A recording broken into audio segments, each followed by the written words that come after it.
the amount of talent and depth Florida State has in the trenches on both sides, the offensive line and defensive line, is just absolutely absurd.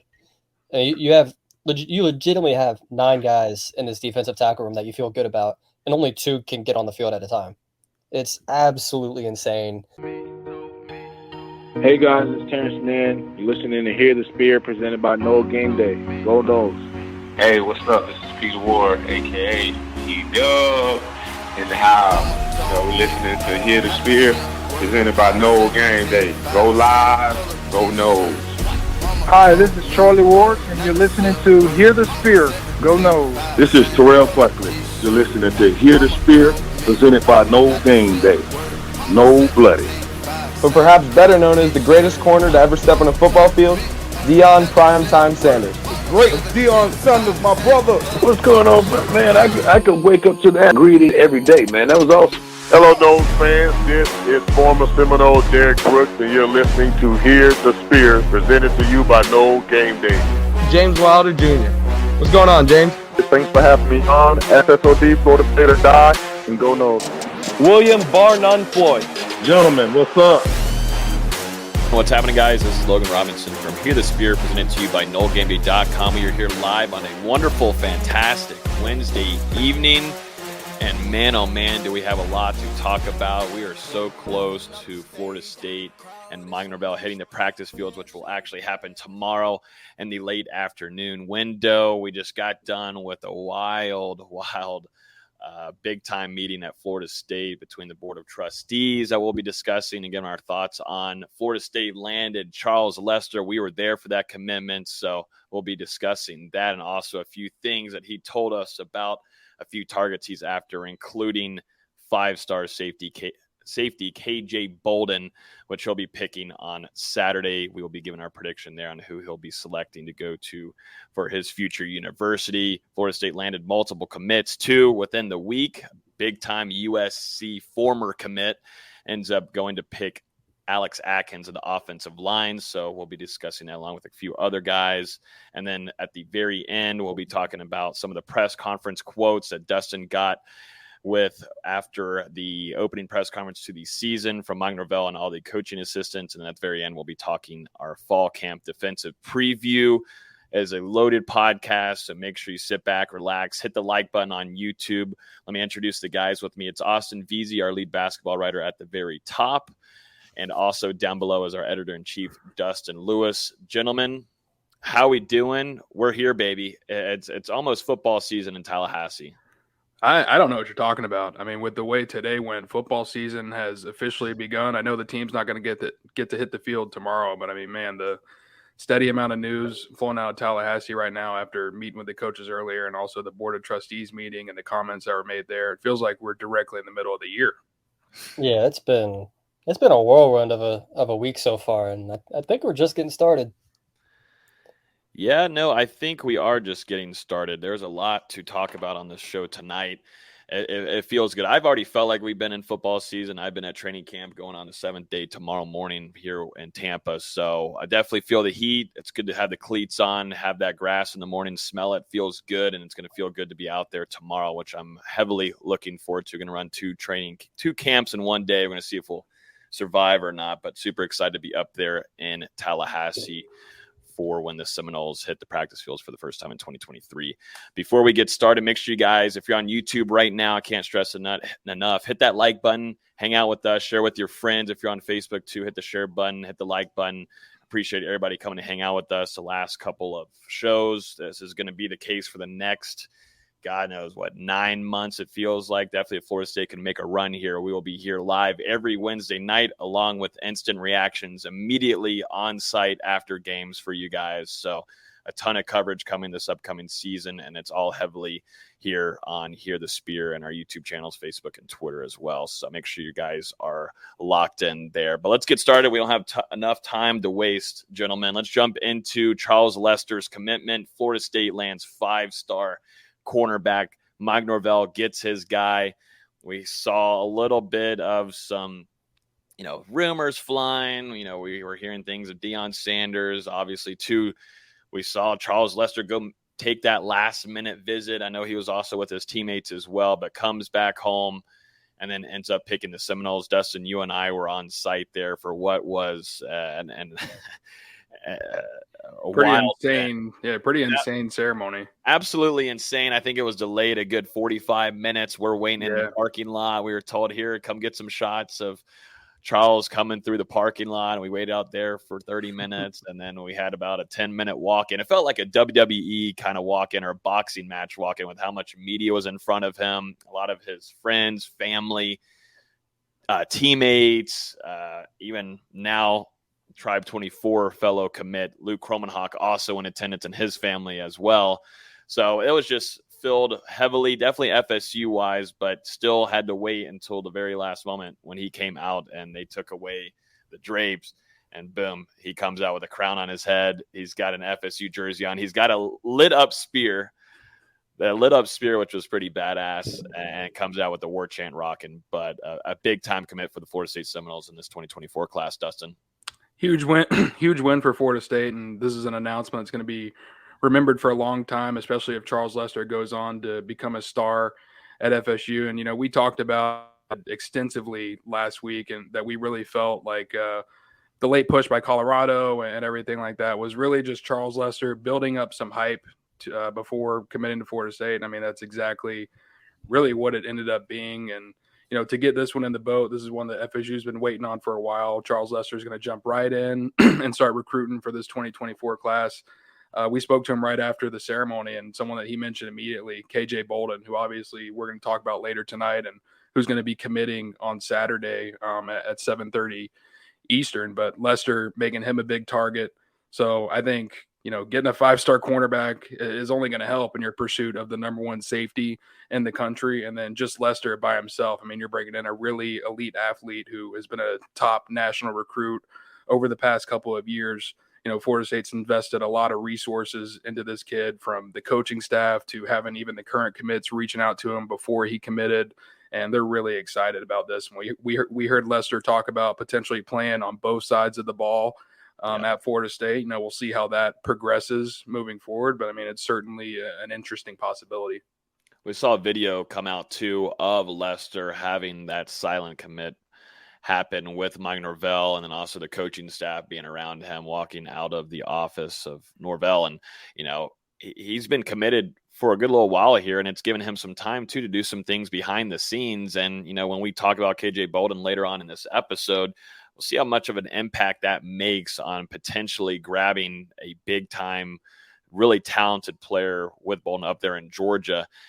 Being him in the fold, you kind of get a feeling of a Derwin James, Jalen Ramsey-esque type of tandem here. That's the amount of talent that you're bringing to your defensive backfield. But for Florida State to be able to solidify a guy that loved Florida State and have those relationships, that's what it came down to. Lester and his family absolutely love Mike Norvell, and they believe in the process and what he's doing and building a program the right way. And they're willing to be there and commit and go further in that and, hopefully bring championships. That's something Lester talked about. He believes heavily that Florida State's going to win the national championship in 2023. And he sure does have the confidence too. Once he arrives, he'll be bringing some rings as well. But, it came down to relationships, man. And, I understand you got to have the hype there a little bit. We kind of felt the same way if you listened to our episode last week, that this is just something that, the kid wanted to build some hype. I would do the same thing. I would drive it like crazy. They would hate me for how much I would continue to just keep on building it and try to have some kind of anticipation over my 2-star status. But still, Charles Lester did his thing. It was a great ceremony. It was fun. That was one of my first experiences being at one of those, but full of hype. And you could just tell too how much of an impact he makes in that Sarasota community, man. They were all over him, dancing with the kids. Had multiple aunts come up to me and, they were smirking a little bit when I would say, how are you feeling about today? And they're already wearing FSU gear. So it just felt like it was going to be the Seminoles throughout it. It just was like, all right, when is it going to happen type of deal. We've also got to give a shout out to your roommate, our cameraman, who did an awesome job with the live stream. But, along with Charles Lester, you mentioned having Luke Kromenhoek there.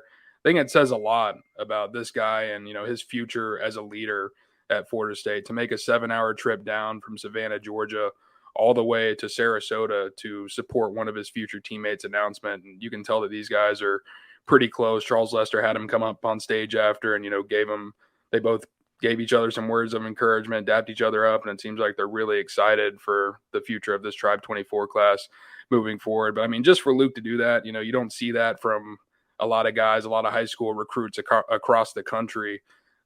He's not just spitting out words. He's going out and proving what he wants to do in this Tribe 24 class and also bring to Florida State once he and the remainder of this group get here. So, for him to make that trip and then also directly after the ceremony, begin to head to Tallahassee for the Seminole Showcase the next day, says a lot about him and, the people that he has around him. And I think you've got to be excited, not only with this addition of Charles Lester, but also with what you've seen from your future quarterback throughout the summer. Yep. Luke being very hands-on in this, and, he's not done yet. A lot of these guys in the class, including Cam Davis, doing a lot of work behind the scenes as well. So it just goes to show, too, what Mike Norvell's putting in his future locker room with leaders, highly social, and getting work done and helping this coaching staff, because a lot of players like listening to other players too and getting their thoughts. So big time commitment for Florida State, and that's going to be a huge bell cow for the Florida State Seminoles to use in this next year before he comes into Tallahassee. Charles Lester was not the only commit, Dustin. It's been a busy last couple of days, nonstop. There's no breaks. We just could go ahead and say there's no more breaks here until hopefully we get to February or something like that. And I'm fine with that. All gas, no breaks type of deal. But nonetheless, we've got some commits to talk about. As we mentioned earlier in the show, Florida State and Coach Atkins. It just is what it is at this point.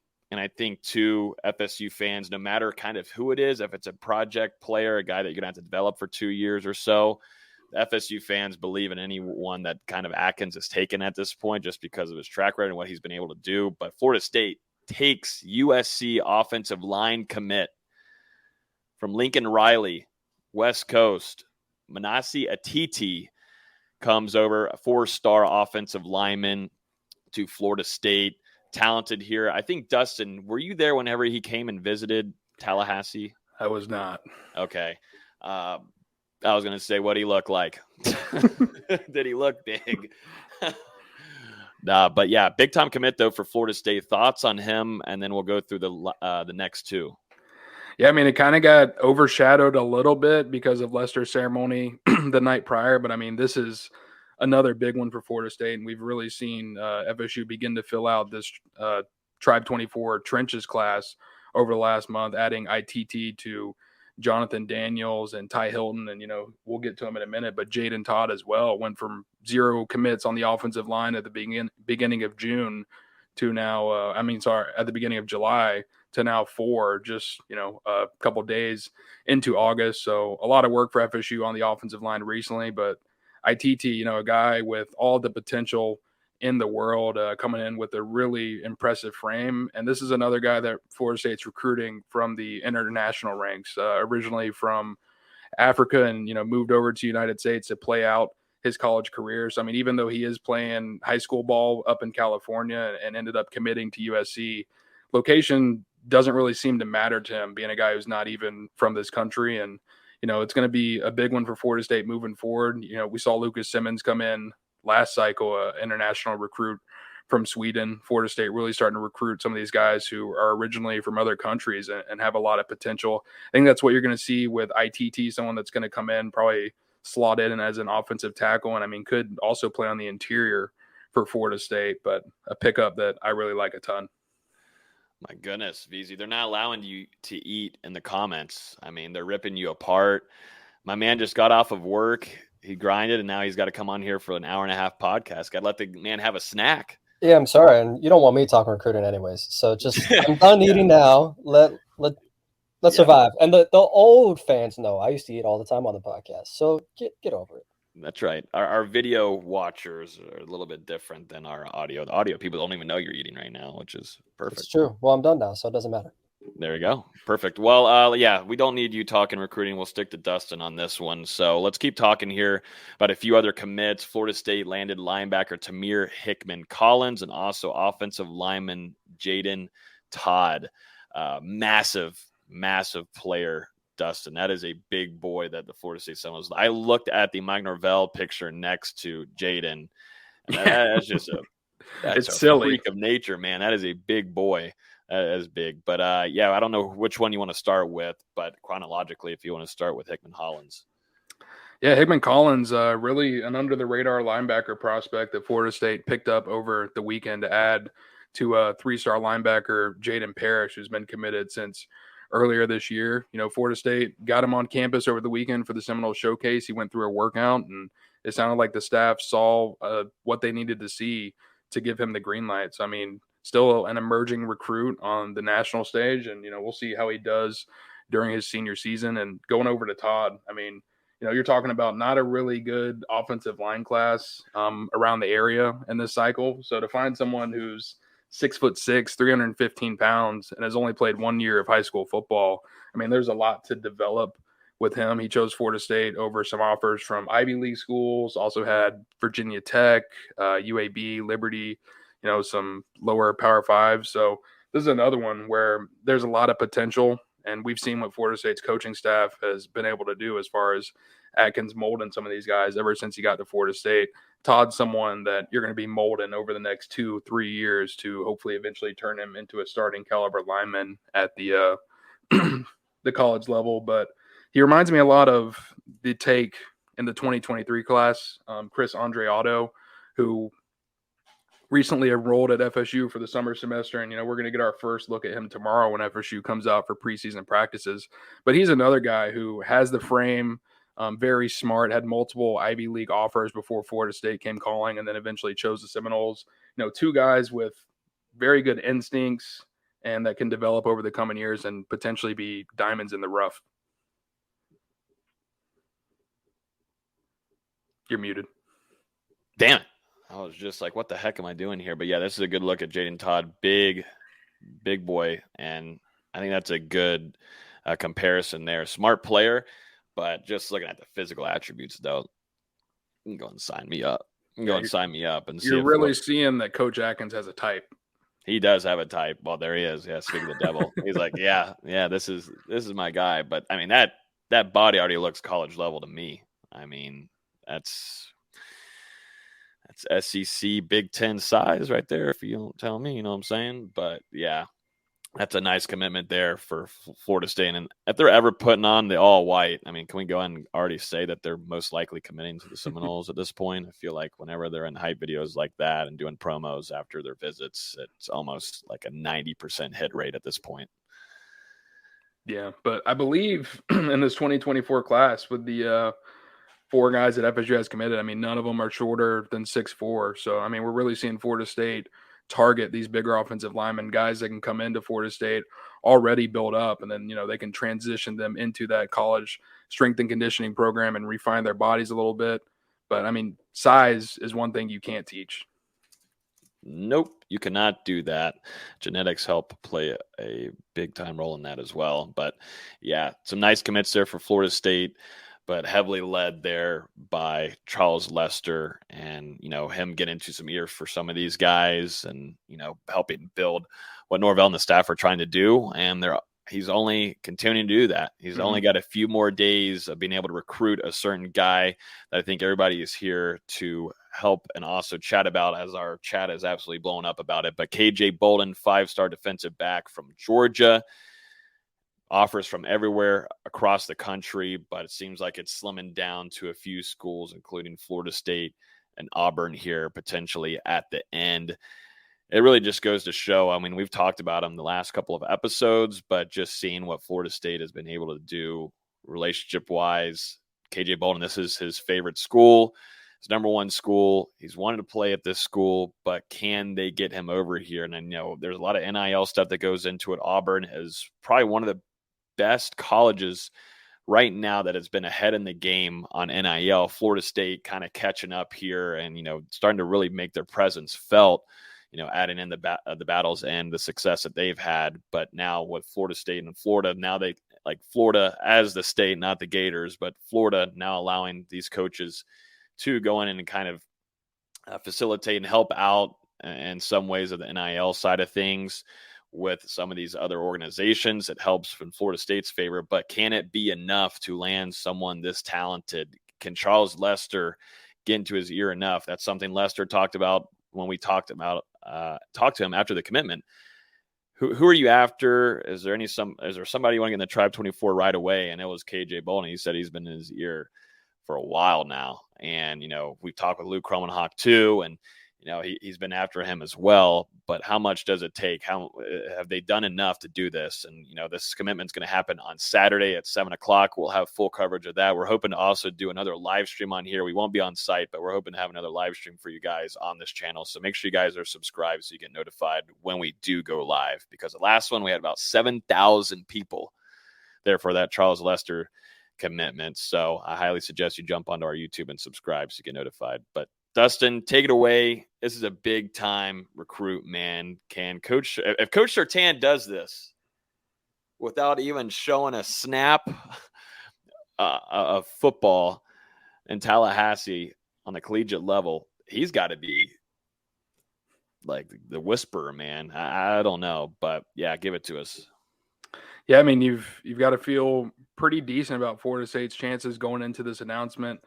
Like you said, it really seems like this one's starting to come down to just a couple of schools. That includes the Seminoles, Georgia, Ohio State, and then Auburn is making a late push for KJ Bolden after hosting him for an unofficial visit last weekend. I mean, these have kind of been the top schools throughout the recruitment, jockeying back and forth.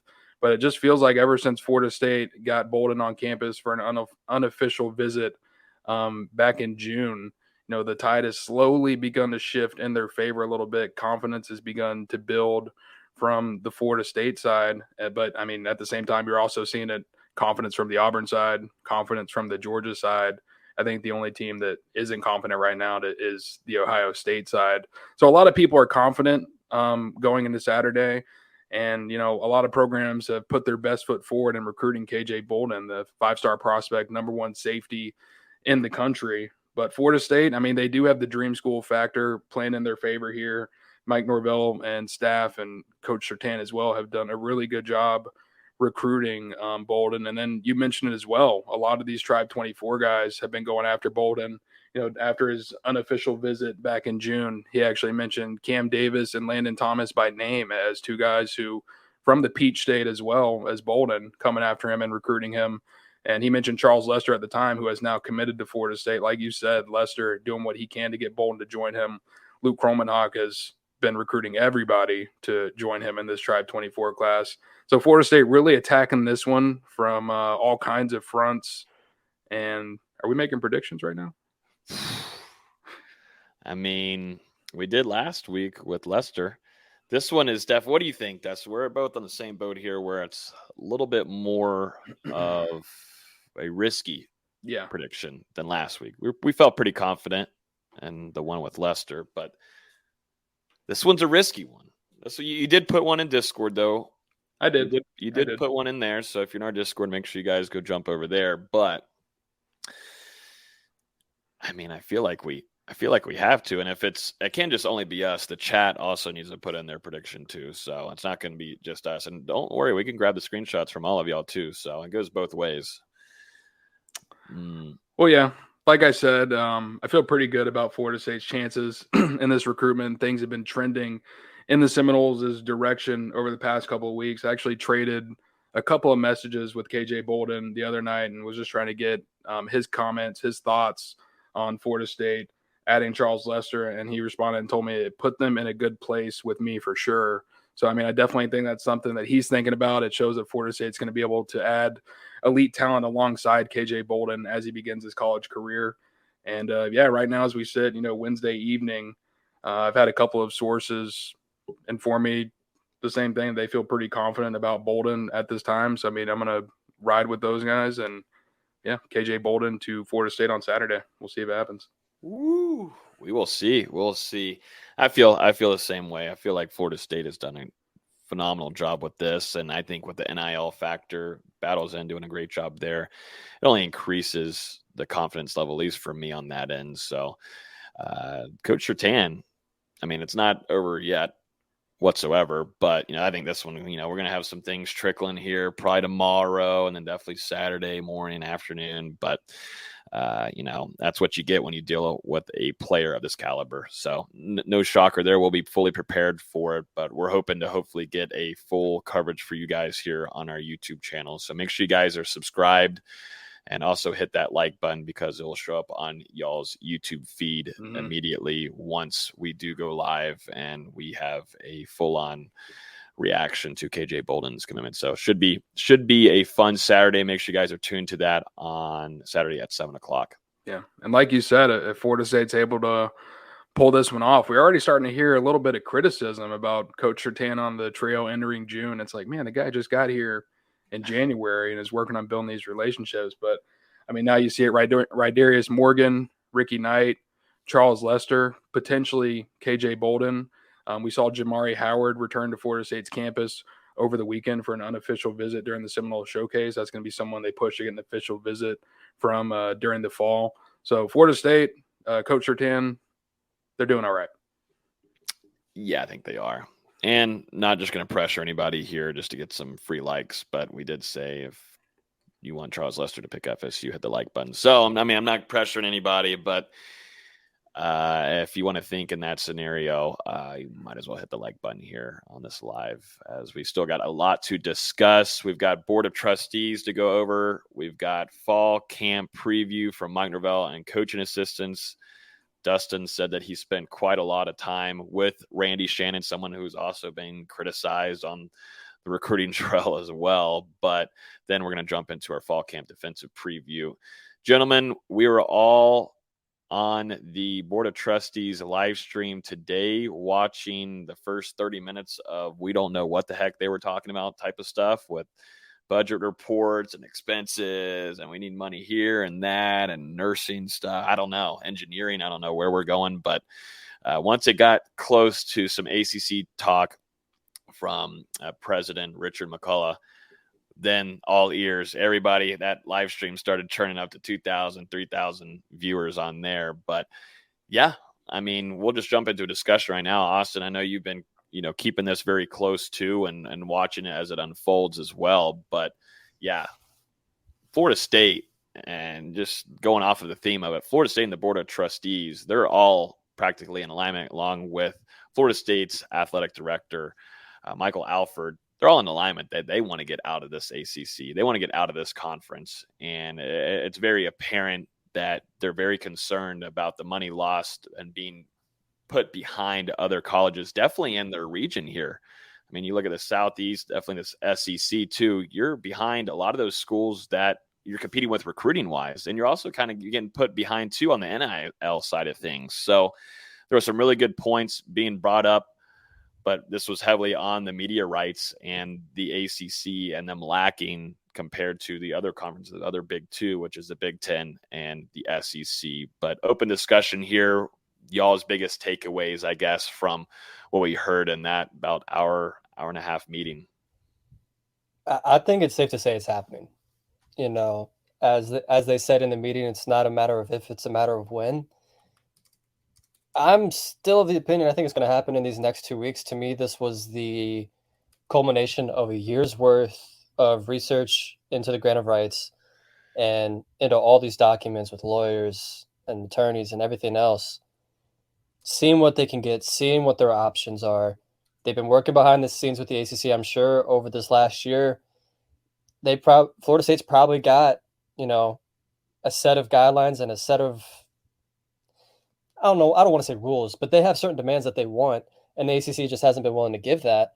And I think today was the warning shot.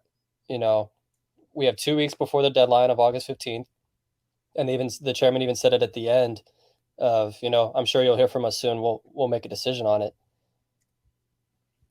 I still think it's going to happen. I think it was a culmination. This is the final warning shot. If you don't get it together in 2 weeks, we will find a way out of this conference. And they said it, yesterday on a live stream that the grant of rights isn't the document that they're worried about. So Florida State's discussed all their options, and they're not just going to sit back and lose, at a minimum, 30 minimum every year. It was, I've got to find it again, but it was was trustee Justin Roth that said, staying in this conference is equivalent of a death by 1,000 cuts, and each cut is a $30 million cut over the next 13 years. It's a hell of a statement. Like that's, and it was such a crazy conference. It seemed like so off the cuff, but at the same time, it all seemed very aligned because everyone had something they wanted to say. Mm-hmm. There was someone that brought up Title IX. There was someone that brought up all the women's sports, all the non-revenue sports. This was very, very calculated move by Florida State. They're not afraid of being the big bad wolf to blow the house down. Like I said, I think this is the final warning shot, and 2 weeks from now, we may be looking at a different conference for Florida State. Yeah, this is the most public comments that we've seen Florida State make so far when it comes to actually exploring their future outside of the ACC. And I mean, I was surprised. Honestly, I was surprised with how deep they went into it. But it's clear that this has become a major source of frustration for Florida State. They've done all they can to work with the ACC on a solution, and clearly it didn't work behind closed doors because now they brought it out into the open. We're going to see if the Atlantic Coast Conference responds to what happened in Tallahassee today moving forward. But Florida State is looking for a way out. We heard former FSU quarterback Drew Weatherford, now a member of the Board of Trustees. I was very impressed with his comments. But like you guys were saying, $30 million per year, and that's not just next year or the year after or the year after that. That's for 13 more years in the ACC's grant of rights until it expires in 2036. What's 30 times 13, guys? It's $390 million that we're talking about over the next decade plus that Florida State would be separated by from, like you said, Florida, Georgia, Alabama, Auburn, all of the schools in this region that are either members of the SEC or, the Big Ten. So this is a necessary move for Florida State. And to put it out in the open like this, it shows how serious they are about getting out of this conference. And I think, like you said, Austin, it wouldn't surprise me if there's an announcement within the next 2 weeks. But I think at the bare minimum, we're going to hear something before August 15th, 2024 about Florida State leaving the ACC. It is very interesting because the Big Ten is set to add USC and UCLA at the beginning of the 2024 season. You would think feasibly if the conference is looking to expand multiple teams, they probably would want to bring all of those teams in at one time. So it's definitely an interesting topic to continue perusing for sure. And that's why I'm so certain that it happens this year. It just wouldn't make a lot of sense that if the Big Ten is the move, which is what I've constantly been hearing, is that Big Ten is the preferred destination. It's just more money. If they want to make that move, it makes sense to do it all at once when you're already bringing in USC and UCLA. You bring in Florida State and Clemson. Now you have an entire national conference where you have literally coast-to-coast coverage of any team. You're going to be able to broadcast whatever game you want in prime time. It's the ideal scenario for the Big Ten. And, I'm sure they're licking their chops going, man, we could have, 8:30 kickoff of Florida State and USC under the Big Ten logo. Like, there's gonna be so many great matchups if it ends up happening. And I think off the field, that's exactly what Florida State is looking for academically, especially with President Richard McCullough recently coming in 2021. He's putting an increased focus on the research funding and just the educational aspect of Florida State. We've continued to see the university climb in the national rankings. 13 of the 14 schools in the Big Ten are members of the AAU, which, is big when it comes to that research funding and educational aspect. Very prestigious universities. Moving to the Big Ten would help Florida State continue to elevate academically as well as athletically. And to your point about academically, Florida State's now a top 20 public institution. Like, they've made so many strides since even when we were in school just 4 or 5 years ago. They've come such a long way in that regard, and that's only going to help their standing in the Big Ten if and when they get all of this research funding. Like Richard had said, also Alfred was in on this, but speaking about their situation in the ACC, President McCullough said, I believe that FSU at some point will have to consider very seriously leaving the ACC unless there was a radical change to the revenue distribution. And this has been a heavy topic for a long while. It's been year after year after year, but it does seem like there's been some accelerated move. When you got Alfred in your administration, things move quickly. We've seen that. I mean, it's right in front of our eyes. A lot of things, a lot of women's sports improving their, a lot of their buildings, along with their, their facilities have been improved, along with Florida State footballs. We look at basketball too. Austin, looking at that training center, the practice training center for Leonard Hamilton's basketball team, that's getting improved right now as we speak. 2 years ago too, Alfred was redoing Florida State's practice fields, getting those better enhanced there.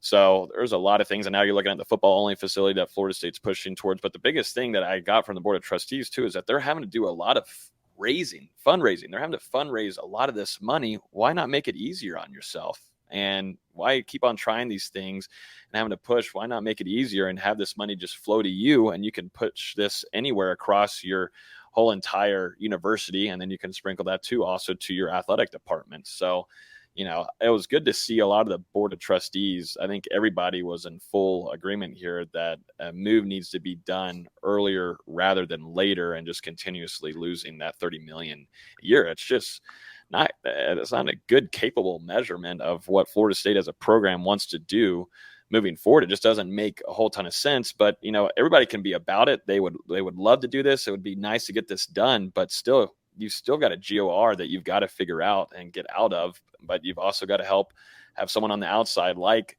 a big time media corporation, like an ESPN or a Fox, to come in and help you do this. Or really specifically too, you've got to have other teams in the conference step up and make a move as well. That's probably the biggest factor here. You've got to have a Clemson.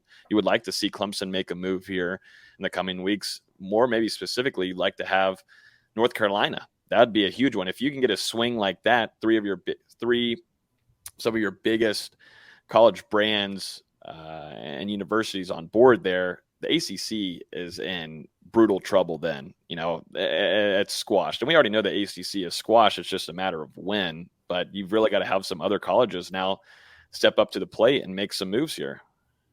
I don't think they would have said what they said today if they didn't already have a plan to get out of the grant of rights. You don't make statements like McCullough saying what he did with unless there's a radical change to distribution, we'll have to seriously consider leaving. You don't say that unless you've already figured that plan out. If another university's told you, at least. I mean, you did it publicly in front of you. You're trying to, I think they're still hoping for another university to come in hand with them. Maybe they're not, because I'm sure there's some of the Tobacco Road schools that'll be perfectly fine just, sticking with what they've known for 60, 70 years. Yeah. And it's everybody too trying to figure out really what's in those grant of rights. Like, I don't think you can even bring a phone in there when you're looking at the article pages. Like, there's so many question marks that, we can speak of it. We can think about maybe what's happening here, but I'm sure there's 30,000 other things that are kind of barricading Florida State in this situation. But I still think they need other universities from the ACC to go in hand here and just explode this thing and get out of it type of deal. One thing we do know is, they didn't just start this research. President McCullough said this has been going on for well over a year. So they're very well versed in this topic at this point, and it really feels like they have a plan of attack at the very least that they're getting ready to unfold behind the scenes. I mean, they even said on the stream, whether it's plan A, plan B, or plan C, they're going to figure out this revenue gap one way. And I really do think it's going to take leaving the ACC, because they're not going to be able to fulfill that $30 million gap between the Big Ten and the SEC. That's only going to continue to rise because both of those conferences renegotiate their TV deals once again before 2036 when the ACC renegotiates there. So that money will just continue to climb. And I thought it was a very interesting point from President McCullough to bring up some of the women's teams, the basketball team, the softball team, the soccer team, mention some of their accomplishments, because if you're down by $390 million or more over 13 years, like he said, I mean, it's really hurting not only football, but also in NIL and coaching salaries and building facilities. He said that would affect the Title IX sports, as more drastically than how it would even affect football. So we're not just talking about FSU football being behind. We're talking about across the board athletically, the entire program being behind two mega conferences that are being built. And on the flip side, if I forget the exact number off the top of my head, but I believe they said through the boosters, they fundraised $77 million. If you can keep that kind of, cash flow while combining that with, say, a Big Ten or SEC media deal, that's a ton of funding that you could put in all these other sports and continue to have, arguably the best women's sports program in the country. Mm-hmm. Yeah, the women's sports are incredible in Tallahassee, and they continue to perform year after year after year after year. So it's not just, your football, you got your basketball, you got your baseball, your revenue driving ones, but it just goes to show too, your other sports across the whole entire university really does perform at a high caliber. So, I mean, I specifically too, just going off of personal opinion, I think Florida State's better fit, definitely geography wise, putting them in the SEC. I like that. Easier to travel, easier to get to games, and you're already heavily recruiting against these other teams and the Southeast anyways. It just makes better sense for me. We'll see if the SEC is able to make a move here. We're hearing rumors and reports that the Big Ten's trying to jump in here, and they would love to come in right away and get to another state and come down and take Florida State. That would be huge for them. And, Fox would be a big time media deal for the university. But, I think the SEC, though, I think a lot of FSU fans would be in agreement here. SEC would be the conference that you would like to go to. But in the end all be all, it's going to come down to money. And, I think, too, for travel reasons, that will play a factor. But I don't know if that's the driving factor and making your pick and selection here. And that's going to come down to money in the end. But, I still think for Florida State recruiting wise and I think SEC is the better move here. I did think it was very interesting that before they got into all of the ACC discussion, they were talking about Seminole boosters buying 2 planes. Two new need it if you're going to the Big Ten instead of chartering flights, which would save the program a drastic amount of money, I'm sure, over time. So, read the tea leaves. What's going on here? What was that, $9 million? Yeah, $9 million for 2. Yeah. Mm-hmm. Mm-hmm. And it was too, just one last thing, and we'll move on here. But it was just good to see some of the other board of trustees talking about Mike Norvell too, and them being honest, saying that they had some big time question marks after the first year with Norvell, after the first season that he had. There was some question marks there, but now looking at it, him going into his 4th season in Tallahassee, there's a lot of belief. And everybody is behind this program, the athletic department, with Michael Alford and the vision that he's brought, because there's answers being made that he's fixed those question marks. Mike Norvell has made these strides, and they like where the program is going. And it also fits down to academically. Florida State is doing a really good job on the academic side. At least we're talking football program wise. They're making really nice strides there as well. And that's because of Mike Norvell and the emphasis of academics. And, that plays a big time vital role for a board of trustees for your university. I think it's because there's finally one aligned vision. For a while they were dealing with Coburn, whose entire goal was just get us out of the red. Then there was Wilcox, who did everything in his power to do everything bad, I feel like. Now you finally have Alford, you have Norvell.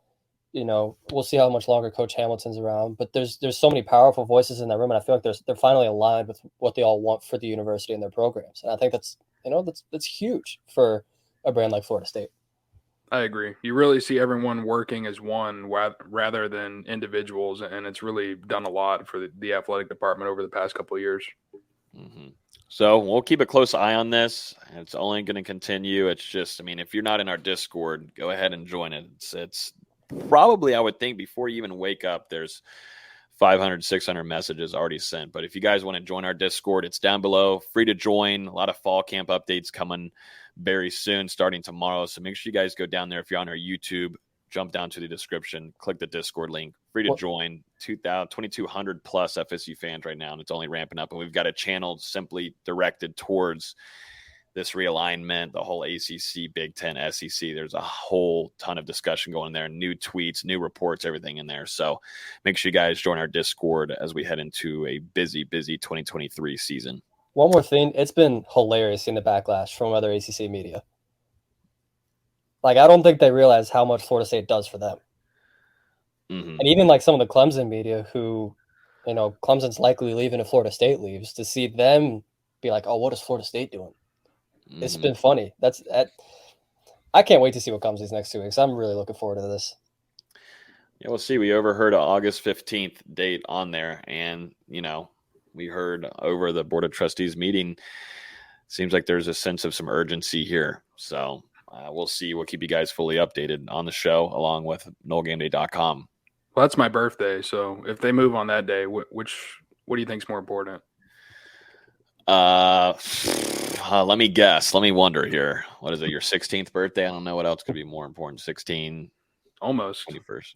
Yeah. Mine's on the 17th. So if they want to actually, I don't want to deal with that on my birthday. Let's just get it done on your birthday and have 2 days to maybe still have life if there's a whole conference change and shift here. I don't know if that'd be a good birthday or a bad birthday. No, you wouldn't hate your life. You would have to deliver your food. Your Osakas would have to be delivered to your house. You would not be leaving your computer. Tell the family no hibachi that night. But and speaking of urgency, let's jump into Mike Norvell's press conference, which he has a whole lot of urgency. It seemed like that was the theme, Dustin, today at the press conference as they previewed the 2023 season and fall camp. Mike Norvell saying we get 25 opportunities before game one, and every one of them is going to be critical. There's an incredible sense of urgency for our growth, and I think our team embraces that. Dustin, you were there along with our guy, Tommy. What were some takeaways along with also some of the other assistants you were talking to throughout the afternoon? I think the main thing for Norvell is he knows coming into this 2023 season that Florida State has an extremely special roster put together that is stacked with experience and some really talented transfers coming in. This is going to be an extremely physical fall camp coming up. A lot of guys going to be battling for starting spots. He mentioned that there are some guys who have started for the program in previous years who might find themselves as backups in 2023, and he's interested to see how the team is going to respond. And it's also just going to come down to complacency because a lot of these guys have went through this grind before. We saw Florida State last season have a very successful year. When you get to week 6 or week 8 against some middling ACC team, it's going to be all about focusing on the fundamentals and just not getting complacent, taking it week by week. And that's another theme for him throughout this upcoming fall camp. So, and he also spoke about Jordan Travis at length and the developments he's made since he got to Florida State, how he believes that he's been one of FSU's most improved players throughout this offseason and thinks he can continue making even bigger strides as he goes into his 6th season of college football. So you can tell that Mike Norvell's very optimistic about what he has at the table in 2023, and these next couple of weeks are going to tell him a lot about his football team. Definitely a lot of confidence there. Florida State did a big time job of already getting ready immediately after that bowl game against Oklahoma. This team has been getting after it. And, he talked about that at ACC kickoff, Austin. This team has been working quite a bit, and it's been nonstop working on the transfer portal, also doing things in the weight room, out there on the field, working out. There's a lot of things that Florida State, too, as a leaders, Jordan Travis, Jared Verse, Kalen DeLoach, Fabian Lovett, those guys doing off-the-field workouts, planning those accordingly, and building those chemistries with newcomers like a Destin Hill, like a Keon Coleman, and still building chemistry with Jaheim Bell, too, from South Carolina. There was a lot of work that had to be done, and Florida State has done a good job. If you look at some of these accolades and some preseason recognition that these Seminoles are getting, a majority of those are guys that have transferred into Florida State. And, I think it's really impressive to show, too, what this coaching staff – I don't think we give enough credit for some of these coaching staff. So to this coaching staff that are making some strides and getting these players developed and, getting better year by year by year. Like if we look at Johnny Wilson, I'm expecting a jump in him as well. And just his different kind of attributes that he's going to bring to this offense. You look at Jordan Travis, a big jump last year. Tony Tokar's his first time being a quarterback's coach on that side and seeing the jump that Jordan Travis made. There's a lot to like about this coaching staff and what they've been able to do. Speaking of Jordan Travis, Mike Norvell talking about him as he enters his sixth season of college football. He said, you sit there and you look at the great ones, the guys that are remembered. Those are the guys that embraced improvement throughout the journey. And that's exactly what Jordan Travis is as a person, off the field, also a player on the field. And, the strides that he's taken have been monumental to take this program to the next level. He's just focused on getting better and, with that mantra, improving 1% every day. And we've really seen it pay off ever since Mike Norvell arrived in Tallahassee in 2020. It's been impressive to see. I think a lot of us, a couple of years ago, we weren't very high on Jordan Travis, but he didn't care about the outside opinion. He just listened to himself, went to work every day. And I mean, he's proven us wrong. He's proven everybody else wrong. And just his rise now from, what he was a couple of years ago to being a Heisman contender and possibly leaving Florida State as one of the best quarterbacks in program history. I mean, it's not something you see often. The kid definitely has, not only on the field being a special talent, but just also what he brings off the field with his mentality, his leadership, the way he goes about things. I mean, it's everything you want in a football player. And it also says a lot about Mike Norvell, Tony Tokars, and even Kenny Dillingham when he was here as well, to continue to stick with him and bring the best out of him. He has that mindset. Really, the whole team does. And I failed to mention it last week after ACC kickoff. Are they proud that they won 10 games to add another one to the counter? Yes, but we should have been much better than that. And that's been consistent in that desire to keep going, keep getting better, keep getting more consistent. I think this team's going to come out with some fire this camp. They got some things to prove, and they might prove it. Honestly, it's a really talented team. It's just freaky to think of here. There's a quote here from Mike saying, I told them this morning this is going to be a real camp. We are going to push. There's going to be great competition. There's going to be unbelievable challenges presented. And Dustin, you and I have been to multiple camps of these. These are not easy. I mean, these suck. Like I go to training camp here at the Bucks. I know NFL regulates some things, what you can and can't do. It's a little bit more safer, maybe. I don't know. But FSU ain't getting as many breaks as the Bucks are. I mean, these guys are nonstop. You get one water break. That's it. I mean, yeah, you get some guys who come splash some water here, have some water, have a little teeny little break, Dustin. But it is full force. I don't know if that frozen, big old box is going to be out there, Dustin. You might need it. I don't know. You should be nervous. You should be nervous going to this. I mean, I'm kind of nervous about going this tomorrow. I might be canceling my plans because it seems like everybody there in attendance is going to be working their ass off. But this is what this camp is going to be. It's going to suck. There's going to be a lot of good competition. I just think the biggest thing too to get out of this, gotta stay healthy, man. If you gotta leave camp staying healthy and being safe. And no matter what, yeah, guys are fighting for starting spots. And, guys are going to put themselves in some positions to make some plays. So there's going to be risk there. But Florida State is going to want to stay healthy, man. They've got to leave this camp with their starting unit, their second-level guys. It's got to be a big-time emphasis, I think, for Mike Norvell, because he's going to press them very, very hard. We know that, and his coaching staff does as well. But got to play it safe, though. Put a few guys in some bubble wrap here after 1 week. Yeah, injuries are a double-headed sword because, you want to have guys going full, go out there and competing and not holding back, afraid to get injured. But at the same time, I mean, this is football. It's a contact sport, and people are going to get hurt. I mean, that's how football is. You get hit enough times, you're probably going to get hurt at some point. And Florida State, they're just hoping that guys don't suffer any serious injuries, some bangs and bruises. That's typical as you go through these preseason camps. But Florida State last year had, a couple of guys during the preseason suffer season-ending injuries, and also some guys that suffered injuries during scrimmages. You think to Ja'Kai Douglas, he was injured in the preseason and didn't end up coming back until the second half of the regular season. So you want to keep your impact players, your starters, your key guys, like you said, as healthy as possible. But at the same time, injuries are just something that are unpredictable. Mm-hmm. Yep, they are. Anything outside of that from Mike Norvell to some of the coaching assistants? I know you talked with Randy Shannon. You were eating lunch with him during. And also, how was the Sunnies? That's one of our favorite go-tos. It was Sunnies. Was it good? No.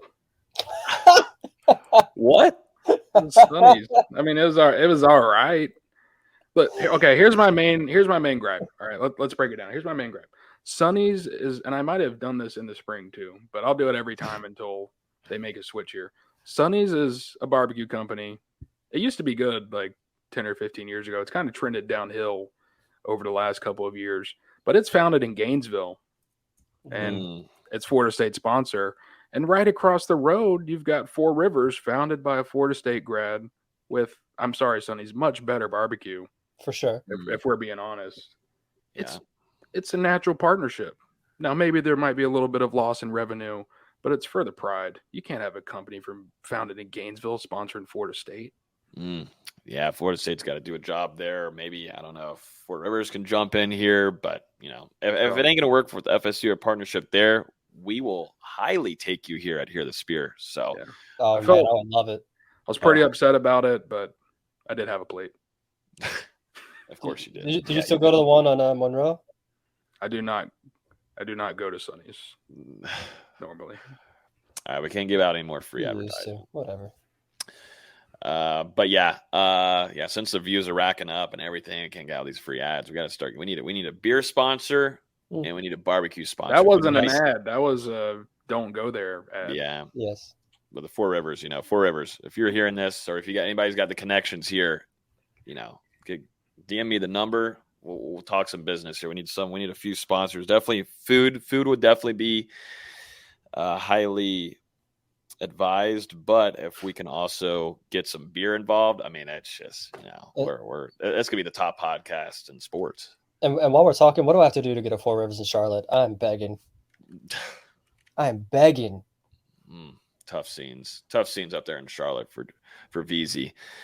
All right, let's end off the podcast. We've got defensive fall camp preview, gentlemen. This will be our last fall camp preview before the camp begins, which actually will be tomorrow. So we are really cutting it close here. But Florida State, not a lot of losses here. Not a lot of losses on the defensive side. You lose Jamie Robinson, who I think it's going to play an impact for the first little bit of the season for Florida State.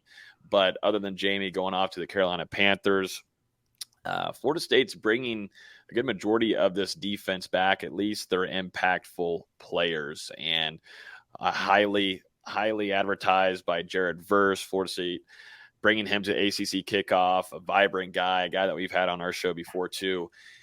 Highly confident. He came into this camp this time last year too. Big time confidence, had to earn the respect from his teammates, but there's a lot of veterans and some experience definitely on the defensive line and this linebacker room. You've got experience in the DB room. Just got some question marks in the safety room. But, gentlemen, this should be a pretty good fall camp for the defensive side, and they're going to have their work cut out for them going against this offense, which we talked about last week. There's loads of talent there on the offense, and you feel completely set there with a lot of depth. But defense, there's some position groups that could get a little thin here just working off of experience-wise. There's talent, but there's some raw talent that hasn't hit really the college level. But where would you guys like to start off with? Probably the ends or D tackles. I was going to say save the best for last. No. Let's say that. Are we going to go reverse? Let's go reverse. Let's start with the hot topic. I mean, this is really what we need to be talking about, and let's talk safety. Florida State, I think, is at a thin position. They tried to do some work in the transfer portal, but not a whole ton of crazy success there to get the job done, and you're going to rely on your in-house guys, and there might be some names moved around. We'll see what happens tomorrow. But Florida State is going to bring back Akeem Dent, who spent last season a little bit injured here and there. And then you've got Shyheim Brown, too, who has some big-time upside. I think, Dustin, all of us here, we're really excited for a full year of Shyheim Brown because he made some flashes last year, but he just looks like an overall just, a decent, smart, friggin' player. I'm just so excited for Shyheim Brown. Like, I'm already thinking about that. I get to see him tomorrow, but hoping that he'll be a full, complete go for fall camp. But this is still a thin room, man. You're going to have to rely on some youngins like a KJ Kirkland, too, that we saw in spring who had flash here and there.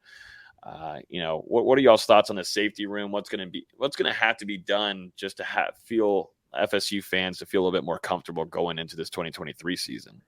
Without a doubt, this is the biggest question mark on the defense. Like you said, your projected starters, man, someone's stomach is going, but your projected starters are Akeem Dent and Shyheim Brown, like you said. Brown, all the potential in the world, and we're going to see as he elevates into a larger role with more snaps if he can continue to produce. I think with Akeem Dent, a very solid veteran that has made some contributions to Florida State over the years. Main thing for him is just staying healthy. Had a late season foot injury that limited him down the stretch of the 2022 season. Also wasn't fully healthy for parts of the offseason. So, we're going to see what he looks like tomorrow. And, Florida State, they are making a move on the roster. They are junior cornerback Kevin Knowles played the last 2 years at nickel for FSU, dealt with some injuries last year, but he's actually going to be transitioning over to the safety position, something that Mike Norvell confirmed today during his press conference, and actually said that, he's excited to see Kevin Knowles in this new spot. Has made some really big impacts for Florida State during his first 2 years with the program, has now up to 190 pounds, and he came into Florida State at 160, so has made some serious strides with his body. It sounds like after missing the spring, he's pretty healthy at this point in time. We'll see if he's a full go out there tomorrow. But Florida State is going to have at least, 3 guys who have played some snaps before up there at safety. And then after that, you go to Ashlyn Barco, the JUCO transfer from Iowa Western. Like you said about KJ Kirkland, he was another guy that Mike Norvell had some really high remarks about today. Said Florida State feels like they got a guy in KJ Kirkland, and we're really impressed, and said some of the coaches noticed what he was bringing to the table during spring ball. So I think maybe that's a true freshman that can make an immediate impact and might be one of the guys from that 2023 class that plays the most during his first year on campus. We're all super high on Kevin Knowles. We went into last season thinking he was going to take that next step, and it just never quite happened. I think this move to safety might be good for him because he's one of those players that you can move around anyways. I think he's going to really excel in that role. And, if, say, something happens to Akeem Dent or Shaheem Brown, they can't be full goes, I think he can more than fulfill those spots. But, it is a very thin group that's relying on a lot of inexperience, and on a team that has, really high aspirations. It's not just the biggest question mark on the defense. You can argue it's the biggest question mark on the team, outside of returners, like returning, kick return, punt return. Mm-hmm. Yeah. They've got to get this figured out for sure. Yeah, I think Kevin Knowles for last year, too, was dealing with some injuries throughout the season. And that's something that really limited him, and seeing some development there. So if he's going to be, hopefully full go, which I think we're expecting for camp tomorrow, I'm interested to see how he mixes and meshes into that safety position. Because if he can be a go and he can be reliable, that's what you need, man. And he's got the experience in this scheme of Adam Fuller, so he knows this defense very well. So if he can make that transition smooth, which I think he will, a very smart player too, puts himself in the right spots. I think Knowles can, hopefully make a turn there to help that depth at the safety position, because that is definitely a question mark for me. And I'm just really excited to see Brown, and I really want to see Akeem Dent stay healthy. Like if I can just keep Akeem Dent healthy, then that's a success for me this season for the safety room. But we'll see if KJ Kirkland, you fingers crossed you don't have to see a lot of KJ Kirkland, the true freshman. But, hopefully that can happen maybe in the fourth quarter when Florida State's blowing out some of their opponents. But I don't want to see him in the second quarter. I don't want to see him at that. Yeah. Got to mention Conrad Hussey as well. Florida State's top defensive back signee in that 2023 class recently got to FSU as a summer enrollee. Tomorrow will be his first practice as a Seminole as well. And, there are a lot of expectations for him coming into Florida State as a highly ranked safety. We'll see if he's able to rise to the occasion quickly. But, just based off the freshman coming in, I feel like Kirkland's got to have the better shot to make an impact after going through spring ball and, the tour of duty, being with the team throughout the whole offseason. I feel like is going to benefit him a ton moving into fall. Let's jump over to cornerback, and we'll talk like a little bit mix of nickel here as well. But Florida State bringing back who I thought was a stud last season for FSU. People still giving some question marks about him. I don't understand why, but Renardo Green will be making his return to the cornerback position.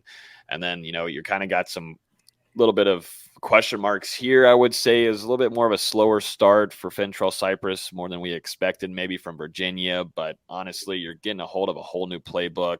That doesn't bother me too much until we see maybe, unless there's some lackluster understanding of the system going through camp, then yeah, maybe there should be some question marks there. But because you've got Azrae Thomas, who's been in this program now, he's going into his second year, who got a good amount of playing time last year. He's got the physical attributes, and Florida State and Coach Surtain, Adam Fuller, extremely high on Azrae. And then you've got Jerrion Jones as well, just trying to figure out where they're going to put him, nickel position.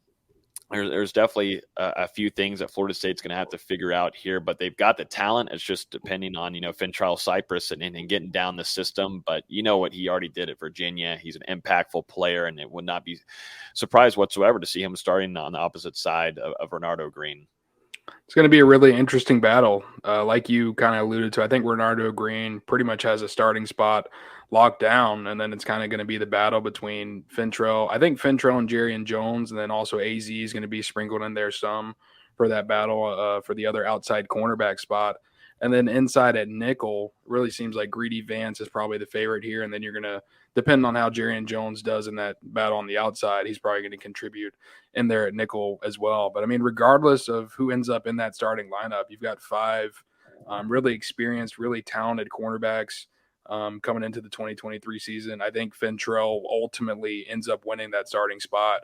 But, it sounds like AZ has made some serious strides this offseason. Jerrion Jones really became solid for Florida State during the back half of that 2022 season. I think he's a little bit underrated going into this fall camp with what he can provide, and he's also in excellent shape. And then Greedy Vance as well seems another guy who has made some serious strides this offseason. Obviously, he's a little bit of a smaller cornerback and a little bit tough for him to get in there and run support at times. But, I mean, this is a guy that led Florida State in interceptions a season ago. So I think with those 5, you've got a very solid nucleus at cornerback, and we'll see if maybe some of those true freshmen are able to get into the mix. But I would imagine those guys, and maybe Kevin Knowles as well, working a little 2-time action between safety and cornerback, will soak up the majority of snaps.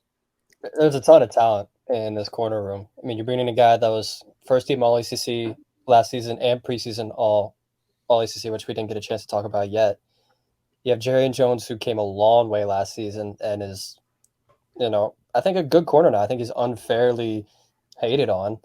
You have Azrae Thomas, who everyone in that building is really high on. You have Renardo Green, who, I think is as talented as anybody on the roster. He really showed up a big way, especially early on last season. I know he dealt with a couple of nagging injuries, but it's just such a talented group. I can't wait to see how they find a way to get everybody involved.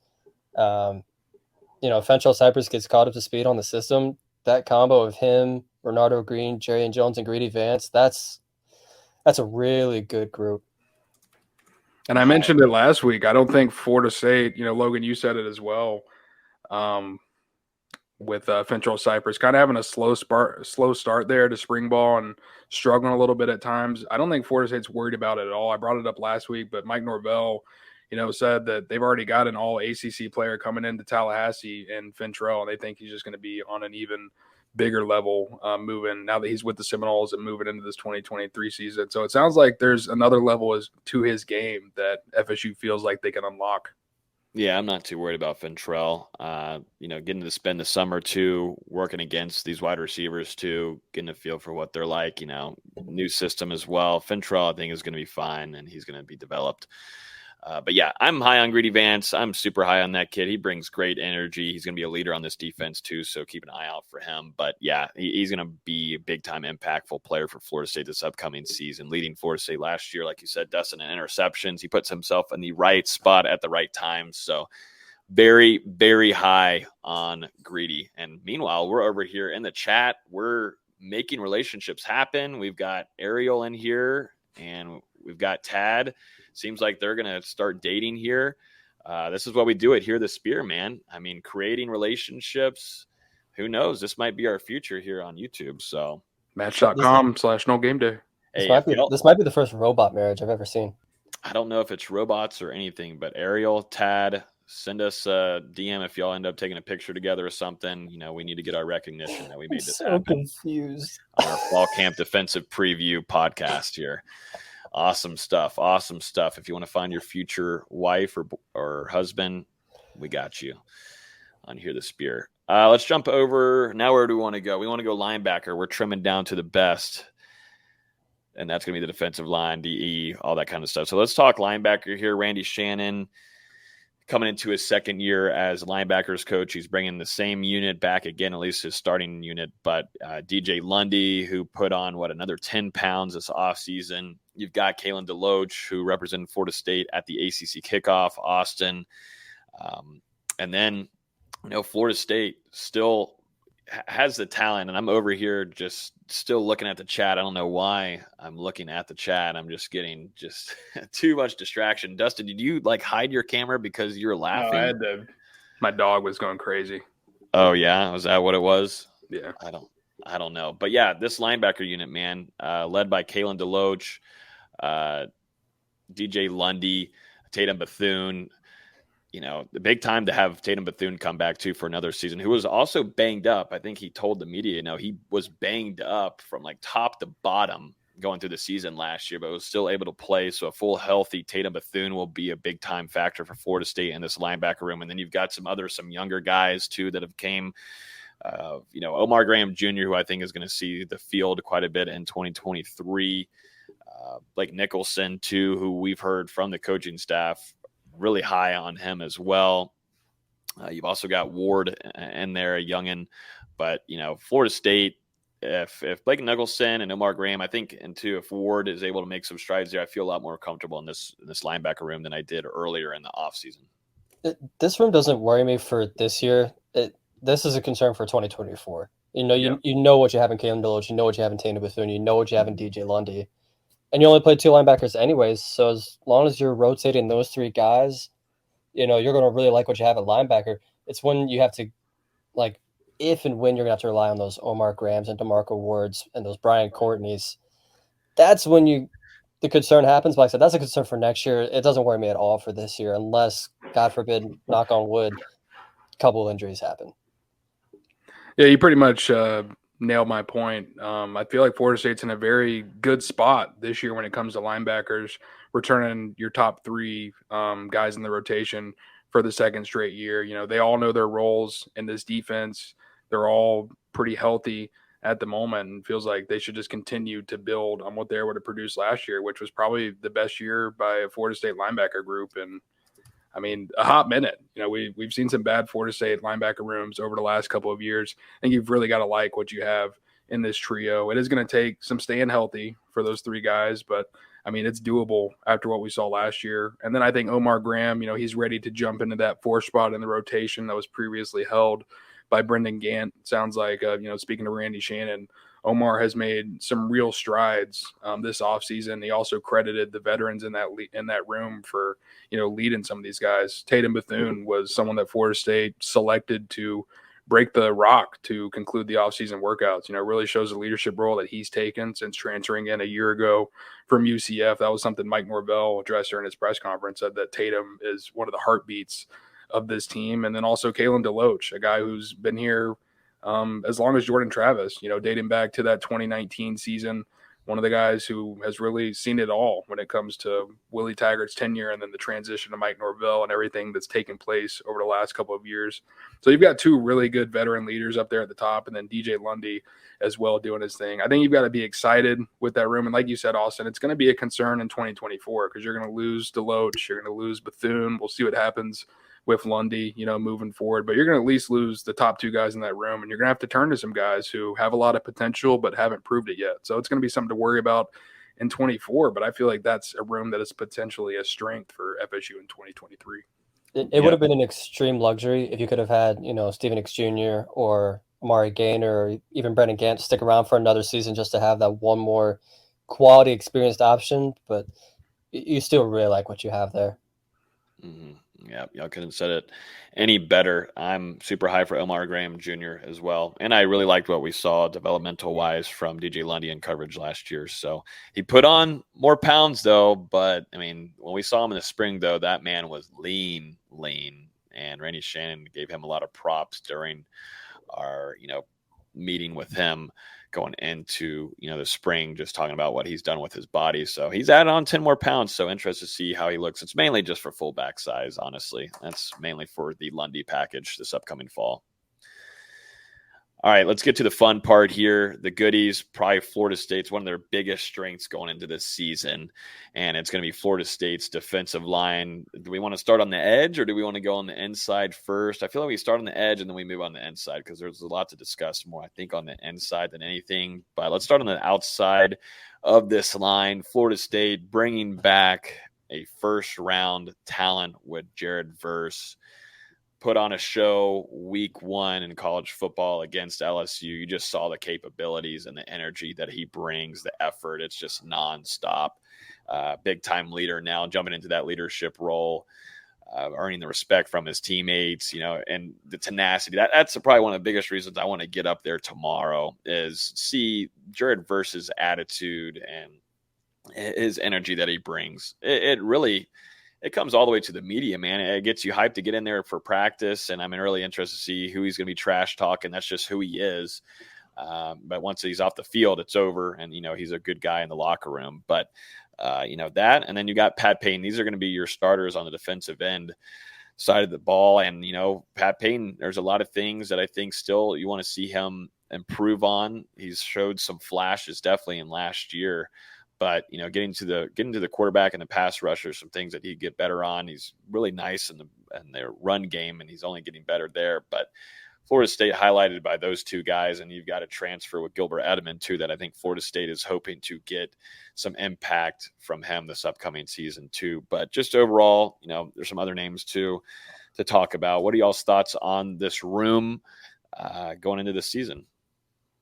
I'm interested to see how it plays out because, like you said, you kind of know who's going to be at the top of the rotation with Jared Verse soaking up a ton of snaps, Patrick Payton continuing to increase his role coming off that campaign where he was named the ACC's Defensive Rookie of the Year. And then you have Gilbert Edmond coming in from South Carolina who was able to go through spring practice with the team and is continuing to acclimate himself. Seems like he'll be a solid number 3 for Florida State in that rotation. But then after that, you've got to find a reliable 4 and 5 that you can lean on at some points in games. I think the two most probable options to potentially fill that role, Byron Turner, who impressed some during the spring and has continued to add weight and develop. We'll see if he's finally ready to make an impact in 2023 after dealing with some injuries during his career. And then you've also got the JUCO coming in, Jaden Jones, who Florida State was able to sign as a member of that 2023 class, one of the top junior college prospects in the entire country. He was limited during the spring, still working his way back from an ACL injury, but JP confirmed to me today that he's a full go for the fall. Florida State still going to ramp him up slowly as he gets going, but it sounds like, he's ready to get into that competition, to get into the mix at defensive end. So a ton of talent there at the top of the unit, but just depending on how things go throughout the season, injuries, things like that, you're going to need to find some guys throughout this fall camp that can potentially contribute on the edge. And I'm also not counting out the possibility, we're going to get to the interior guys, but Braden Fisk has the frame to play on the outside in certain packages. Dennis Briggs obviously began his career at Florida State as a defensive end and has kind of moved between that edge and interior throughout his career here in Tallahassee. So I think worst comes to worst, those are two guys that you can flex out in certain situations. So from the outside looking in, maybe there's a little more depth than you actually think. I do have to correct you on one thing, Logan. Jared Verse does not trash talk. He has casual conversations. Oh, they're casual. Okay. According to Verse, they're just casual conversations. I've heard a lot of interesting casual conversations at these practices. I will say that. Yeah, but Dustin, you nailed it. It's what you have in your top 3 for the most part. It's really about who can step up in that 4 spot, whether it's Jaden Jones, whether it's Byron Turner. I think Florida State would prefer it be Byron Turner for him to take that next step forward. But they got to figure out something in that rotation just in case someone goes down with an injury or someone has to miss a drive or whatever. They got to get that figured out. Yeah, I'm hoping, Byron Turner, looking at the weight changes, didn't put on a whole lot of pounds there, Dustin. So I'm hoping that, we see, I don't know. The biggest thing for him was just staying healthy, and he dealt with that throughout the year. And then we saw him in the latter half of the season going to the bowl prep. We had a lot of flashes there, but, Florida State hoping to see some strides made from Bolden. But I will say, though, looking at Edmond, he's probably one of the most athletic ones in that room. That guy can move, and I'm interested to see how that works with his pass rush as well. Doesn't have the much power, definitely, of Jared Verse. Not anybody in about the country can do that right now of his caliber, but extremely athletic. So interested to see what he'll look like this fall camp. And, he's going to have some good – I mean, this right here is iron sharpens iron. Florida State's got some good offensive tackles right here. I think that's just only going to help them, get better as they get prepared for their season kickoff against LSU. Now let's move into the interior defensive line to finish off this episode. This is where the goodies are. I mean, it's just stacked with talent and with experience, too. It's not just talent, but with college experience. Still waiting on a waiver here from Darrell Jackson, but just starting off here. Fabian Lovett, guy that's been with the program for a long while, didn't know if he'd be staying or not, dealt with an injury during the LSU game there at the very end of the fourth quarter. Isn't that crazy? Isn't that crazy to think about that he dealt with that throughout the season? You're hoping now you'll get a full caliber, healthy Fabian Lovett, at least get into week 1. But Braden Fisk comes in as a transfer. You got Joshua Farmer where there was a hole. Remember our Joshua Farmer episodes, man, when all that drama was going on and chatter about him hitting the transfer portal? Oh, my God, he's going to go with Darrell Jackson now to Miami. What's happening here? Joshua Farmer comes back. And then you've got Daniel Lyons, too, who Dustin, you and I are very high on and has really made some good developmental strides with Coach Hagan's. This whole defensive line room is stacked. You got Dennis Briggs as well in here, depending on how they're going to use him. It's just wild. And we're still waiting on Darrell Jackson here on getting his waiver. It just seems like the NCAA is going to maybe potentially just screw FSU here, which would definitely suck. But thoughts on this defensive line room, guys? And then you've got some youngins. You got some guys that haven't gotten a lot of playing time, like Ayobame Tafase, who brings a lot of energy, extremely strong. Can provide a nice bull rush down up the middle. It just doesn't stop, guys. I don't know what else to say. Yeah, we've talked about some deep and talented defensive line rooms at Florida State, but I mean, man, this is making a run at the best one in recent history. Looking at the room, the guys in it, you've really got 6 or 7 names that can enter that starting lineup, and I don't think anyone would really blink about it. And you didn't even end up mentioning Malcolm Ray, who was a guy that started games for Florida State last year and was out during the spring recovering from an injury. There's just so many guys. And I think Florida State, this is really going to be – it's going to depend on the matchup and the opponent they're placing. I think they'll have different fronts for, different schemes and stuff like that. But it's a heck of a defensive line with the amount of versatility across the entire unit. And like I said earlier, there's guys in this room that could potentially play some defensive end if needed. You got to be really excited because last year Florida State, they had a solid nucleus there at the top of that defensive line, but then guys got banged up throughout the year, and we really saw the play deteriorate throughout the 2022 season. I think you're in a position now where, if Fabian Lovett is forced to miss a couple weeks or Joshua Farmer gets dinged up and is out for a game, you've got enough guys behind them to not replace them, but play at enough a level where it's not some massive drop-off like we saw at times last year. I mean, think back to the first game without Fabian Lovett. FSU goes to Louisville on a Friday night. And I mean, man, they were just gushing Florida State up the middle on some of those runs and just absolutely made the defensive line look silly. I think Florida State's in position for that not to happen again in 2023 if some guys go down. And you didn't even mention the NC State game. Florida State lost the NC State game because they didn't have Fabian Lovett. And a BS targeting call. Oh, yeah, that too. The amount of talent and depth Florida State has in the trenches on both sides, the offensive line and defensive line, is just absolutely absurd. You legitimately have 9 guys in this defensive tackle room that you feel good about, and only 2 can get on the field at a time. It's absolutely insane. Like you mentioned, if someone has to miss a week or if someone gets dinged up and has to miss a drive or whatever, they have a number of options to choose from. Malcolm Ray showed some real flashes towards the end of last season, and he's going to be the 9th defensive tackle. Like, it's insane. It's absolutely insane. And I forgot to mention, too, when we were talking about Jamie Robinson being gone, Robert Cooper, he's been with the program for so long, but his impact, there'd be a few times in games, you would see it. But I think Fabo is super excited to have Braden Fisk alongside with him, dude. Like, it's going to be two different animals being in there, if we're being honest. Like, I think everyone's excited to have Fisk there. Yeah. And Jared Verse was talking about it. Yeah, Jared Verse, I was just about to bring that up, Austin. Jared Verse was saying that Braden Fisk brings that same type of energy, which I don't know if that's like going to be available to be an option during camp. The exact quote was, "He's the only person I've ever met that can match my intensity." That's a scary sentence. That is extremely scary. That's ridiculous. People have forgotten about Braden Fisk. I've been talking about him this whole entire offseason. I know that he wasn't able to be a go in the spring, and he was still rehabbing and such. But whenever he walked into practice, there's a different kind of attitude that he brings. And we're gonna have a whole ton of videos and photos coming out tomorrow when those guys arrive. But he's one of those like, oh shit, practice is about to begin and it's about to suck if I'm an offensive line. That's just kind of what he looks like coming in. And Jared Verse is Jared Verse. It's going to be the same way. It's going to be a nightmare for the next 2 hours for you. So to have that kind of energy come in and that attitude is exactly what Florida State as a program, as a football team needed. And Jared Verse brought that last year. It got guys out of their comfort zone. Nobody could just sit there and be quiet. Either you nut up or you shut up. And that's exactly what Braden Fisk and Jared Verse can bring this defensive line. But super excited about the Western Michigan defensive line transfer.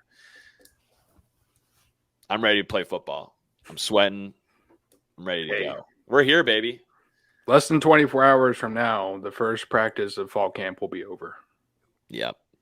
And let us know in the chat, too, if you want us to do an instant reaction podcast. We'll get that done for you guys. If not, we'll talk to you guys next Wednesday. But it just feels like there's too many good storylines that, we could jump on for 15, 20 minutes on here and give you guys some good scoop from what we saw.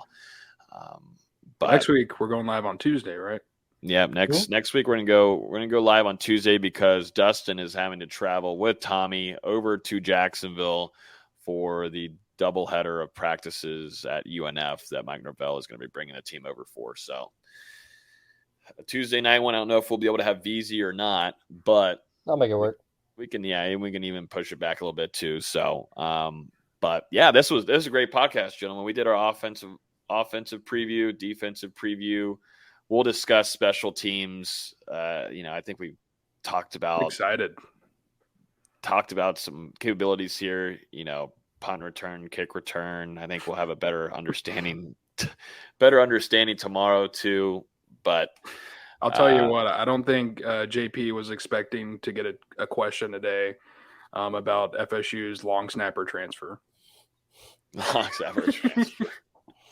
But I had to ask. Did you? Oh, you did. Should we talk about the long snapper watch list?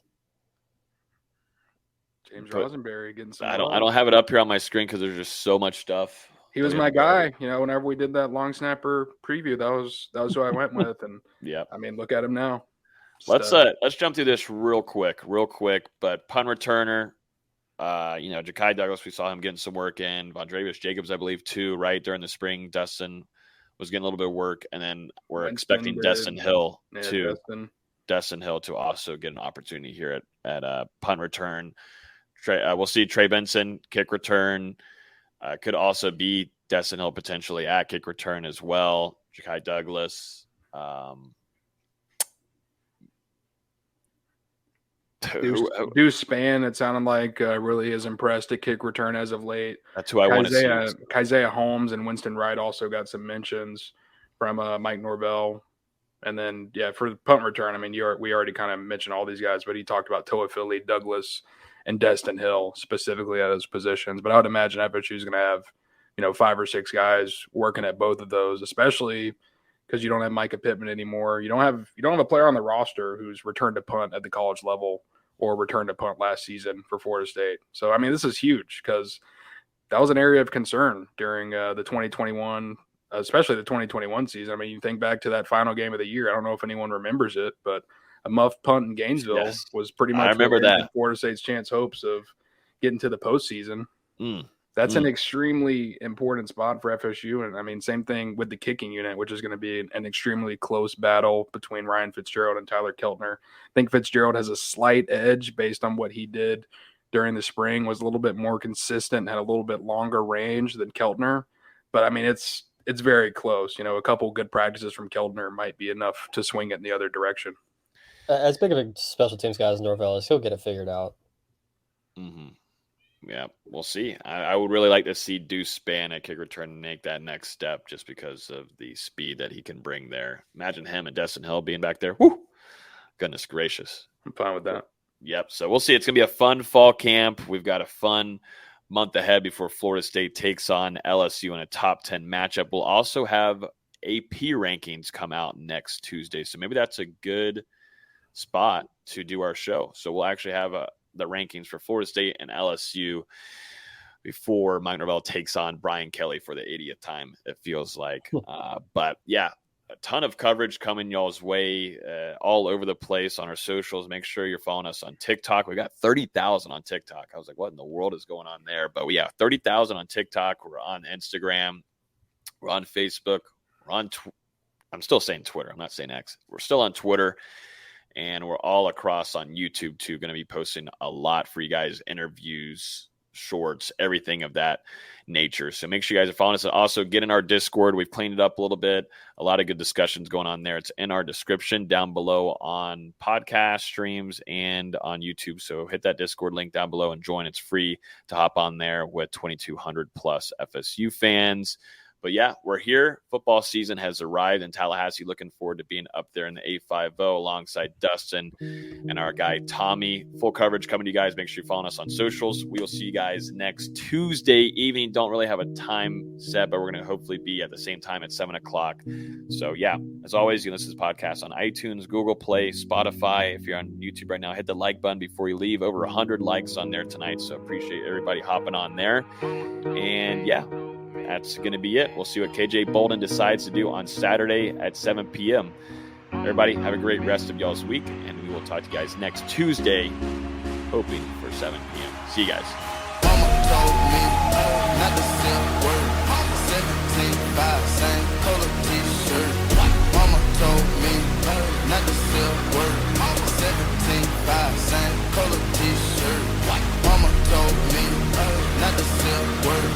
17.5, same color t-shirt. Mama told me not to say a word. 17